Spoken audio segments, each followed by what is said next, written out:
Hello, my name is Ben Borsian. I'm going to talk about contraception in detail and some contraceptive methods in detail. I assume I'm talking to a person on this earth, and as a person on this earth, you are one of more than 7.3 billion people. And the earth is an environment, and just like any environment with a population, it has a carrying capacity. That is, it has a number of people that it can hold, that it can support with its resources. Now, the number of people that Earth can hold, the carrying capacity, is under debate. But what's not under debate is the rate at which we're getting to this carrying capacity, and it's fast. We're currently growing as a population at about 28 million people a year. And this is a staggering statistic and seems like you can't deal with it, but it actually can be something as simple as having a two-person family versus a three-person family, that is, children per person, or children per family, is huge. Here you can see the three-person family population grows and doesn't seem to stop anytime soon. In the two-person family, it levels off and plateaus. As a country, we do pretty good. We are right here at about 2.06 children per person, and that's especially compared to less developed countries that have no contraceptive techniques like Nigeria at 7.5 people per person. So what causes this huge change in population and this growth in population? Well, in some less developed countries, an argument can be made that the size of your family equates to the potential of success your family has in this community and the size of the workforce that you can donate to your community. But I think that the biggest thing is that people don't know that they can control their family planning and they can control their fate. So before we talk about controlling fate, well, and also you need to know that sex is natural, and humans are sexual beings, and that humans think about sex all the time, and humans like having sex. I mean, on average, men think about sex more than 18 times a day, and women think about sex 10 times a day. And when you think about sex, your body changes. Your heart rate increases, you have hormones going into your blood that go to your brain, and you just get aroused. And that's all okay. It's just that if you are going to have sex, you need to know that you're making the decision to potentially have a child or not. And if you don't want to have a child, you can have a choice in not doing so. So before we get into that, let's just talk about how the baby is made in the first place, starting with the man, because it's a little bit more simple than the woman, like always. Sperm is produced in the egg, develops and goes through the tube system, out of the penis, where it's ejaculated into the vagina, and remains there for up to 4 to 5 days. The female system, eggs are produced in the ovary, which are ovulated into the fallopian tube about 14 days into the menstrual cycle. Then they can be fertilized by the egg, which then the fertilized egg moves down the fallopian tube and implants itself into the wall of the uterus. This is the most common way that the egg gets fertilized and a baby is born, being in the uterus for the 9 months thereafter. But the egg can be fertilized inside the ovary before it ovulates, as well as sperm can get into the female system before ejaculation in a state of emission or pre-cum, which is the sperm entering before ejaculation. So there's 3 types of contraception. First is hormonal, which take chemicals daily, or it's slow release, and you cause the development of these structures to not work as well. You could be making the wall less inhabitable for the fertilized egg, or you could be making it so that the egg doesn't even ovulate at all. Another type is barrier. This is a physical barrier you put between usually the sperm and the egg, and could be as simple as the condom preventing any semen from getting into the female body.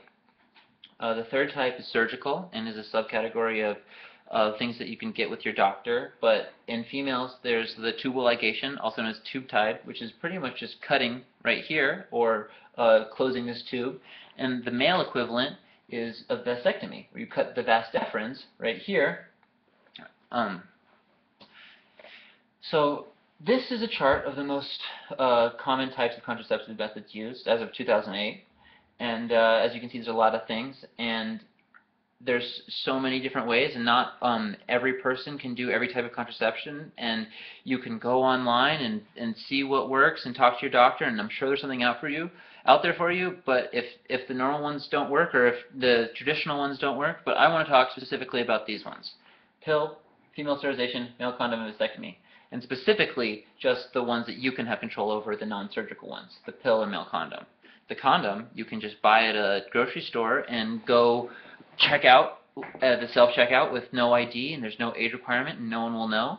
And the pill you can get from your doctor, who will talk to you confidentially, and he has to, or you can go to a place called Planned Parenthood and talk to a doctor, and they have doctors there who prescribe prescriptions, and that's their job and their specialty.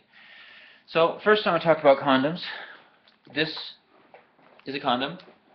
You make sure it's got air in it. You open it without your fingertips.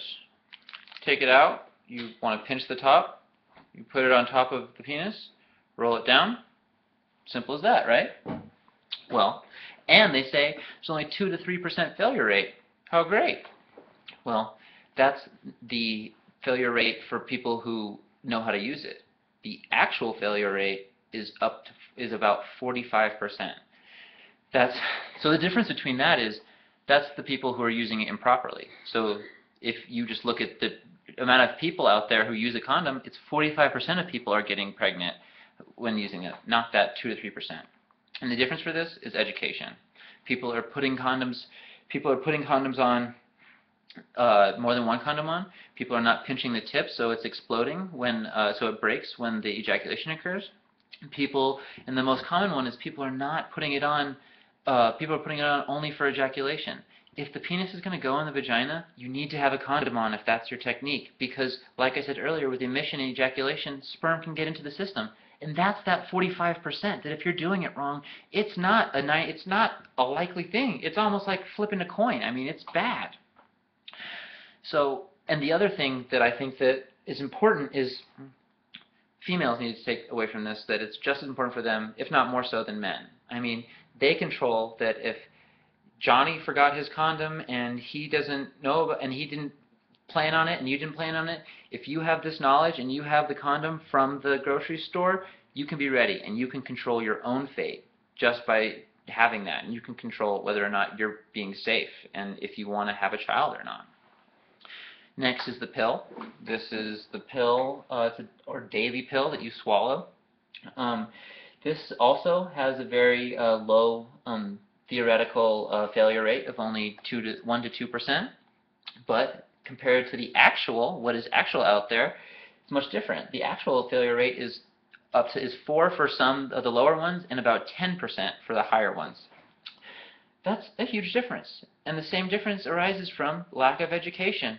It's women who are, they are not swallowing the pill. They're putting the pill in their anus or vagina, and I mean, that's horrible. Many women get pregnant that way every year and have babies. Another way is that women are getting pregnant because they're taking pills that weren't prescribed to them. You need to get a pill from your doctor, and like I said earlier, it's very easy, and he needs to tell you how it works and what to do it. You can't get it from your sister or your mom or your friend because it could be expired or it just could not work for you. And that's how a lot of women get pregnant as well. But the most common way is women don't know what to do about skip days. They don't know if it's safe to skip a day, and they don't know. For some pills, when you skip a day, you take 2 the next day. Some pills, if you do that, you're not supposed to do that, and a side effect could be 24-hour menstruation for 24/7 until you get it fixed. So when you get the pill, talk to your doctor about it. Ask him what to do with skip days. Ask him if it's safe and how safe you are after a skip day, because it's a commitment. You're going to be doing it until you want a baby. So, and then you can forget about this for a little bit. So, just remember, when the hormones start taking over and you can't control it, and you just don't think nothing can stop you, just remember you're making a choice if you want to have a family or not, and it's a conscious decision. And tell your friends.